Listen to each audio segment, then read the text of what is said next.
Hola, Fernando. Así yo mismamente. Son muchos los asturianos que van para esa isla caribeña. De fecho, ye el primer destino fuera de España. Yo, como nun me deseasteis de ir, aquí estoy, viendo esas playas tan guapes pela internet, inaguando per estar tirada nuna d'elles al sol. Y ye que parece ser esta mestadura sol-playa lo que atrae a los asturianos. Porque si analizamos las estadísticas, resulta que los nuestros principales destinos turísticos son, de mano, Benidorm, en Alicante, pleno Mediterráneo. En segundo lugar, les Islas Canarias, seguides a corta distancia de los Baleares. En tercer lugar, ya fuera de España, el Caribe. Y en cuarto, Europa. Y dentro del Caribe, no, La Palma lleva a Santo Domingo, muy per delante de México, Cancún, y el sitio más visitado, Cuba y Puerto Rico. Un dato importante es que el 80% de los turistas, lo menos de la nuestra región, son recién casados.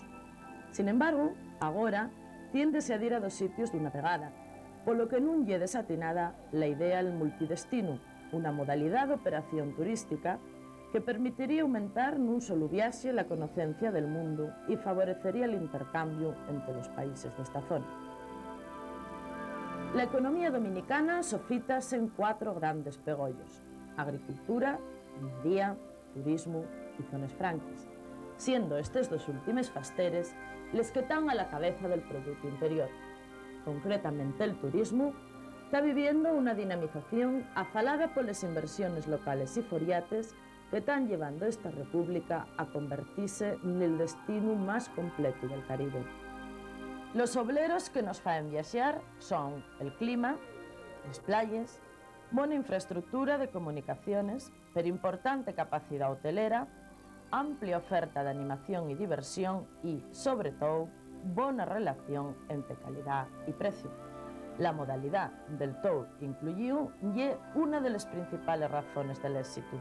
No hay más que ver las cifras. Más de 1 millón de visitantes tuvo el país el año pasado. A este turismo de sol-playa está viniendo y bien la liberalización del transporte aéreo y la fuerte competencia entre compañías que lleven a abaratar destinos anteriormente prohibitivos. En Asturias también está creciendo el turismo a pasos agigantados.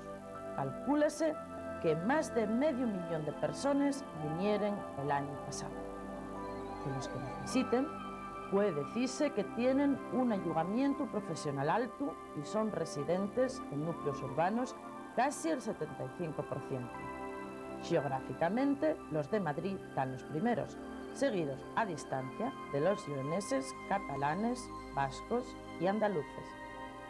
Y de los extranjeros, el 60% son europeos, franceses y alemanes sobre todo, y casi el 30% vienen de países latinoamericanos. Lo que está claro es que el consumidor europeo tiene una creciente exigencia de entornos poco explotados y urbanizados, no exteriorados y a precios baratos. El turismo es una industria en sin chimenés, pero tiene más riesgo, porque consume como materia prima básica el paisaje y cada vuelta son más los ecosistemas amenazados.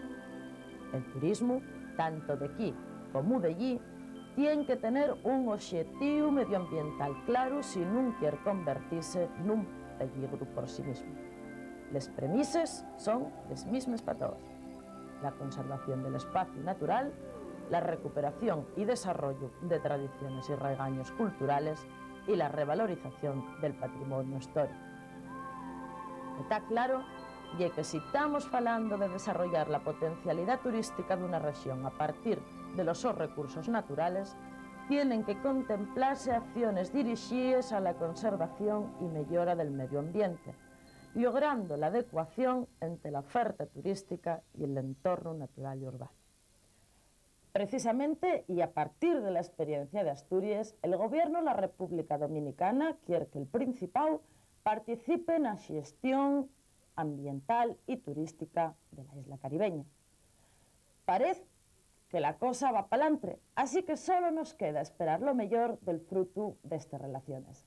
Tenemos mucho que deprender unos de otros.